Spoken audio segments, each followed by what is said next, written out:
वसंत साहू, भारतीय group of college दुर्ग से, है ना। और आज हम पढ़ेंगे आयतन। ओके, इसको हम कहाँ से लिए हैं? डीएड सेकेंड ईयर के गणित शिक्षण के अंतर्गत। ओके, डीएड सेकेंड ईयर का गणित शिक्षण के अंतर्गत हम पढ़ेंगे आज आयतन। ओके, इससे पहले वाला क्लास में हम क्या देखे थे?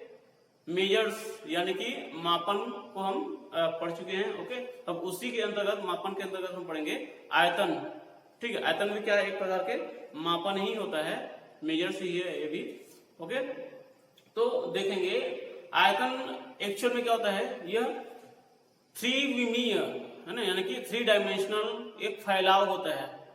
ठीक है, किसी भी वस्तु का क्या होता है? एक 3 डायमेंशनल फैलाव की एक माप होती है। ओके, यानी कि 3 विमा वाली जो वस्तु होती है उसको मापने के लिए हम आयतन का उपयोग करते हैं। ठीक, अब 3 विमा वाली मतलब 3 डायमेंशनल डायग्राम या 3 डायमेंशनल कोई भी वस्तु को हम ले लेंगे, जैसे कि माचिस का डिब्बा है, वो भी 3 डायमेंशनल होता है। साबुन का डिब्बा है, वो भी 3 डायमेंशनल है। इसी प्रकार से जो नोटबुक होते हैं वो भी 3 डायमेंशनल ही होते हैं, है ना। और ईंट है ना, ईंट भी क्या है? 3 डायमेंशनल ही होती है। इसी प्रकार से जो आपका घनाभ है, ओके, घनाभ, घन, इसी को तो हम बोलते हैं 3 डायमेंशनल डायग्राम। ओके, तो इस प्रकार से हम जो आयतन का उपयोग कहां पर करते हैं? जहां पर वस्तु 3 डायमेंशनल होते हैं, यानी कि 3 विमा वाली होती है। ठीक, 3 विमा मतलब क्या होता है? जैसे कि इस प्रकार से होता है, देखो, एक्स एक्सिस होता है, वाई एक्सिस होता है और जेड एक्सिस होता है। ठीक, इसी को बोलते हैं हम 3 विमा वाली डायग्राम। ठीक, इस प्रकार से वो उसका जो डायरेक्शन होता है वो तीनों दिशाओं में होती है। ठीक, जैसे कि हम इसी से बना सकते हैं कि देखो, इसको हम क्या बना सकते हैं? घनाभ बना सकते हैं या घन बना सकते हैं। ओके, इसको हम घन बना सकते हैं।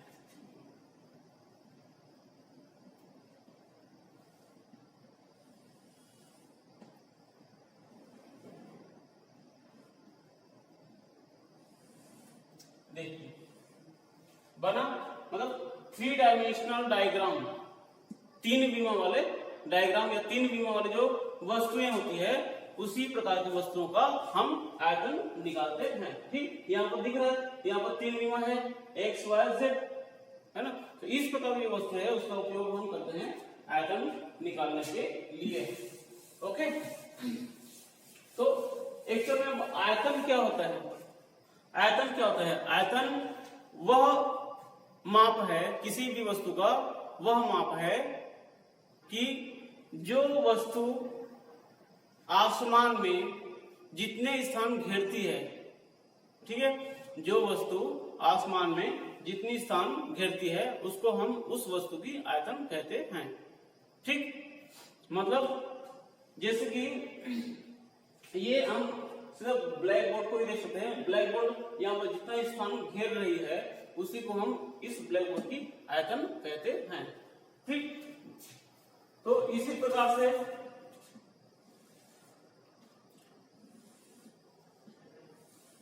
ये जो बॉक्स है, ये जो बॉक्स है, इस बॉक्स में हम जितना ही या इसको हम चाहे तो एक बीकर ले सकते हैं इसको। ठीक, एक बीकर भी ले सकते हैं। अब इस बीकर में हम जो पानी डालते हैं, ठीक, यहाँ पर सपोज हम यहाँ पर पानी को डाल रहे हैं, तो इस बीकर का देखो,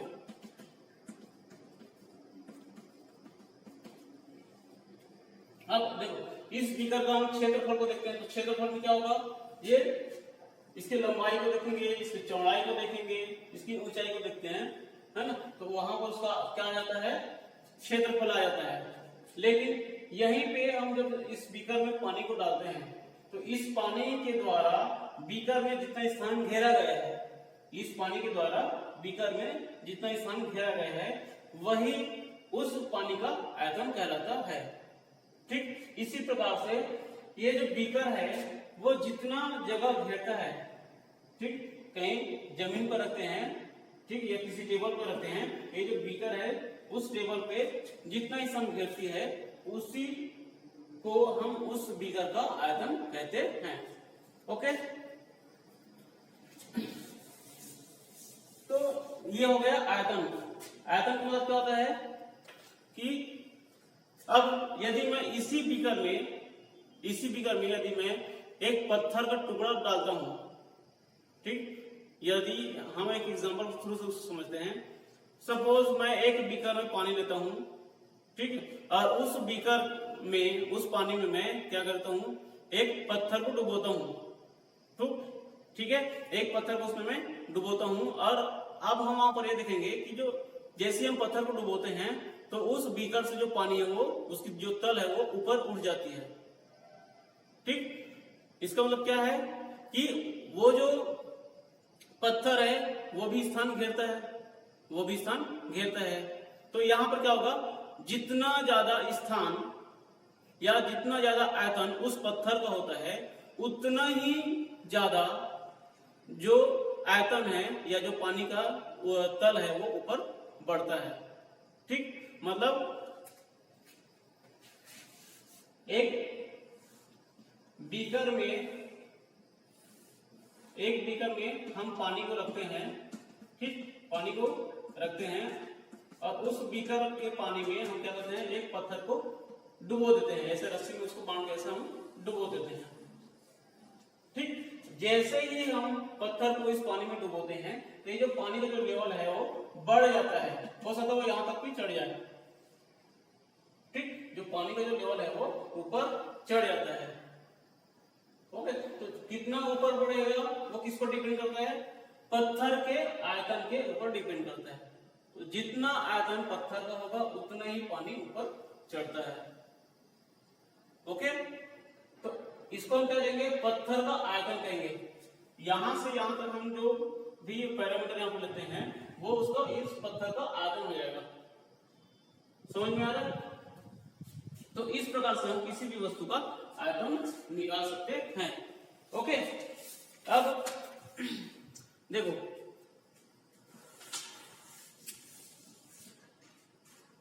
जैसे कि हम आयतन की बात कर रहे हैं, यदि हम समान आकृति के वस्तु को लेते हैं तो उसके आयतन तो बराबर समान होंगे ही होंगे, है ना, बराबर होंगे ही होंगे। लेकिन यदि किसी वस्तु का आकृति अलग अलग है, किसी वस्तु की जो आकृति है वो अलग अलग है, लेकिन उसकी जो क्षेत्रफल है वो भी अलग अलग है, परंतु वहां पर जो उस आयतन होता है वो भी क्या होगा, अलग अलग नहीं होगा, बल्कि क्या होगा, वो समान होता है। ठीक, आयतन क्या है, वस्तु के आकृति पर निर्भर नहीं करता है, वस्तु के आकृति पर निर्भर नहीं करता है, बल्कि किस पर निर्भर करता है, वस्तु कितना स्थान घेरता है उस पर निर्भर कर रहा है। ठीक है, वस्तु कितना स्थान घेर रहा है उस पर निर्भर करता है। ठीक, जैसे कि हम एक डायग्राम बनाते हैं,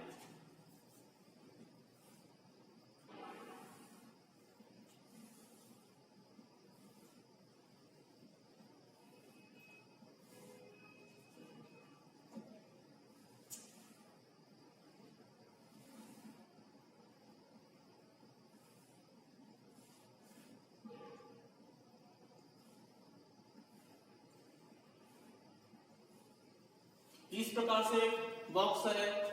ठीक है, इसी प्रकार से एक बॉक्स हम इस यहां पर ले लेंगे।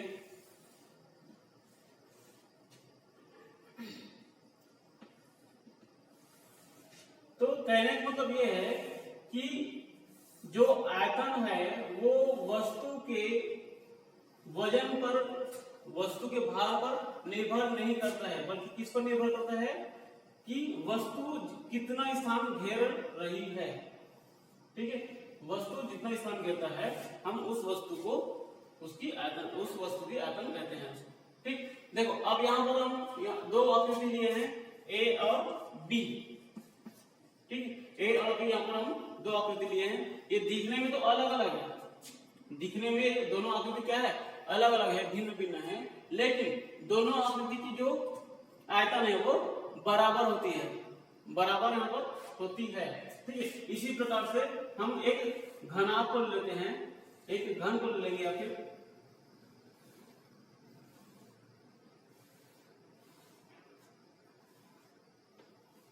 इस प्रकार से।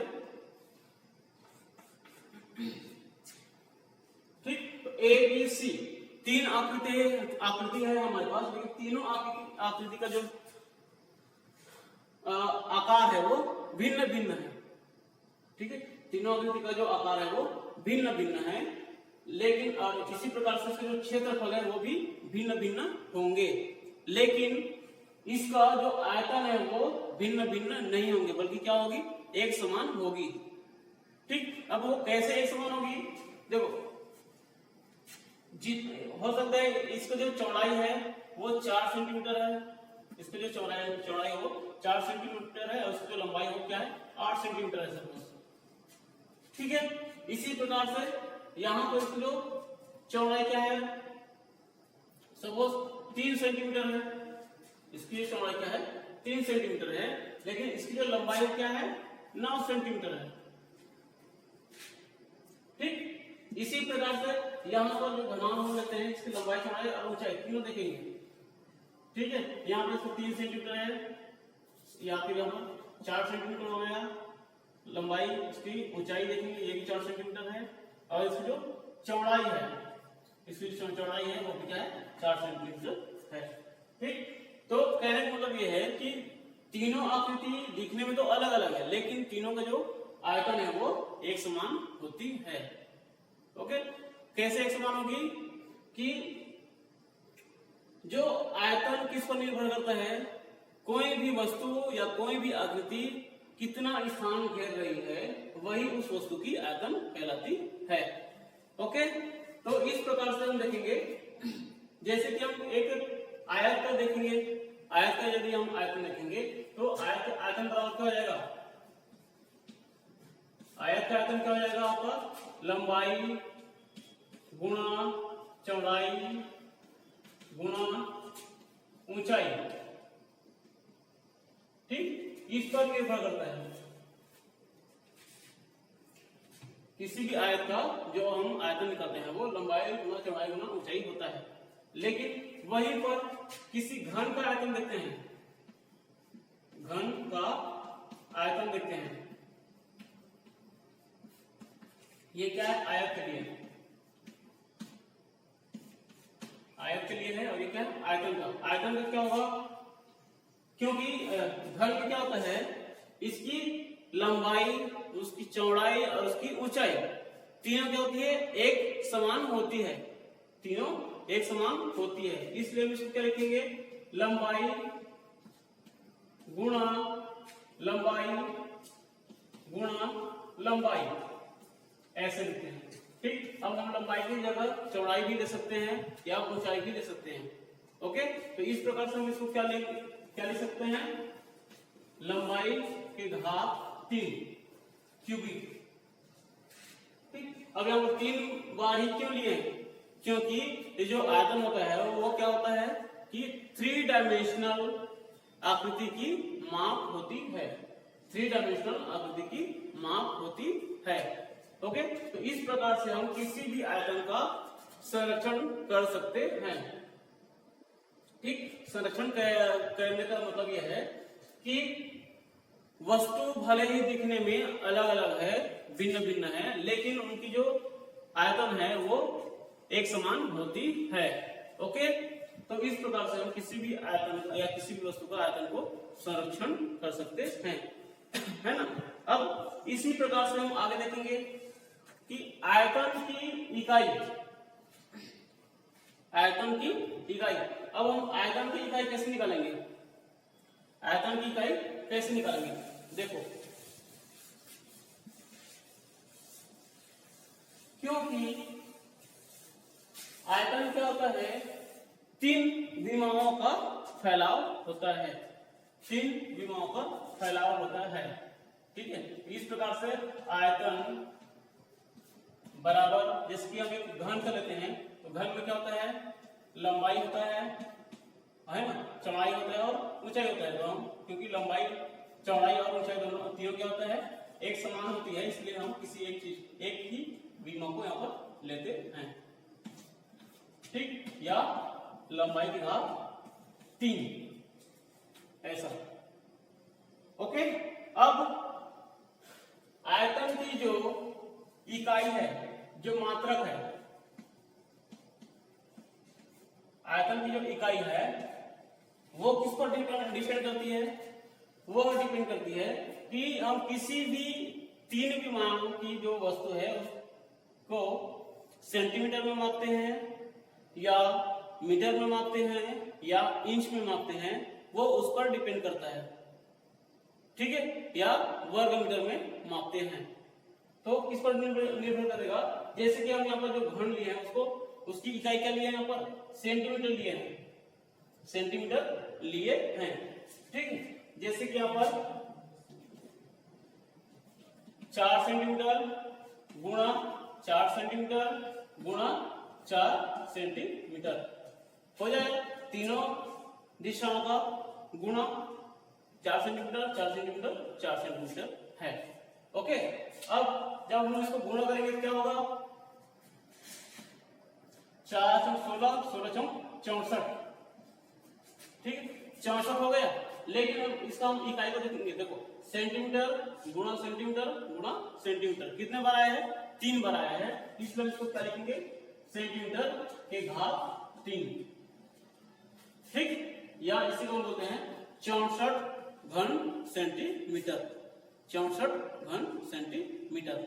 ओके, इसी प्रकार से यदि हम किसी आयत का देखेंगे तो उसको हम मीटर में लेते हैं जनरली, तो मीटर में लेंगे तो क्या होगा, वहां पर जैसे कि वहां पर 64 सेंटीमीटर घन सेंटीमीटर लिए हैं, तो यहाँ पर हम जब मीटर में लेंगे तो क्या होगा, 64 मीटर के घात क्या आ जाएगा, 3, या इसको बोलते हैं हम घन मीटर।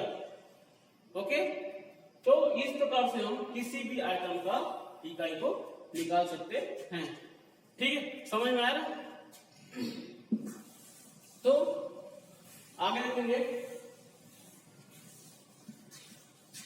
कि अब हम देखेंगे धारिता और आयतन में अंतर, क्योंकि सामान्यतः क्या होता है, बच्चों में बहुत ही भ्रम होता है कि जो किसी भी वस्तु का जो धारिता है वो और उसकी जो आयतन है वो दोनों एक बराबर होती है, करके उसमें बच्चों में ये भ्रम होती है। लेकिन क्या होता है, धारिता और आयतन दोनों में अंतर होती है। ठीक है, धारिता और आयतन दोनों में अंतर होती है। तो धारिता मीन्स क्या होता है, किसी वस्तु में धारण करने की क्षमता, है ना, और आयतन, आयतन क्या होता है, अभी बताया था आपको, आयतन क्या होता है कि कोई वस्तु जितना स्थान घेर रही है वो उसकी आयतन कहलाती है। ओके, तो इस प्रकार से हम देखते हैं, एक बीकर में हम पानी लेंगे, एक बीकर है, ठीक है। अब इस बीकर में यदि हम इस बीकर की जो धारिता है उसको मापना चाहें तो कैसे मापेंगे, इसमें जो पानी है उसको मापना चाहें तो कैसे मापेंगे। हाँ? तो आयतन क्या होता है, कोई वस्तु जितनी स्थान घेरती है उसको हम उस वस्तु की आयतन कहते हैं। ठीक है, लेकिन धारिता क्या है कि कोई वस्तु अपने अंदर किसी अन्य वस्तु को या किसी अन्य पदार्थ को अपने अंदर ग्रहण करने की जो क्षमता होती है, ग्रहण करने की जो क्षमता होती है, हम उसको उसकी धारिता कहते हैं। ठीक, यदि इस बीकर में हम पानी को पूरा भर लेते हैं यहाँ पर, और तो इसका जो आयतन दिया हो गया उसको जितने स्थान घेर रही है, लेकिन उसकी धारिता यहाँ पर जितना पानी है अंदर में वह उसकी धारिता कहलाएगी। यदि हम इस बीकर में और भी पानी डालना चाहें तो उसमें नहीं आएगा, बल्कि वो क्या होगा, जो पानी हो बाहर गिरते जाएगा। ठीक, क्योंकि इस बीकर में धारण करने की और क्षमता नहीं है। ओके, इसी प्रकार से यदि हम इसी बीकर में इसको पूरा भरने के बाद हम इसमें यदि किसी पत्थर को डालते हैं तो वहां पर जितने पत्थर स्थान कहते हैं, उतनी ही जो पानी हो बीकर से बाहर निकल जाएगी। क्यों निकल जाएगी? क्योंकि इस बीकर की धारिता उतनी नहीं है कि वहां पर पत्थर को आप डाल सको। ठीक, या तो वहां पर पत्थर है या फिर पानी रहेगा। तो कहने का मतलब यह है कि आयतन किसी वस्तु द्वारा घेरे गए स्थान होता है, लेकिन धारिता किसी वस्तु में अन्य पदार्थों को या किसी पदार्थ को धारण करने की क्षमता होती है। ठीक, तो ये दो अंतर होती है आयतन और धारिता में। ओके, यहां तक समझ आ गया सबको। अब हम नेक्स्ट क्लास में पढ़ेंगे समय की मापन पढ़ेंगे नेक्स्ट क्लास में। ओके, ठीक, थैंक यू।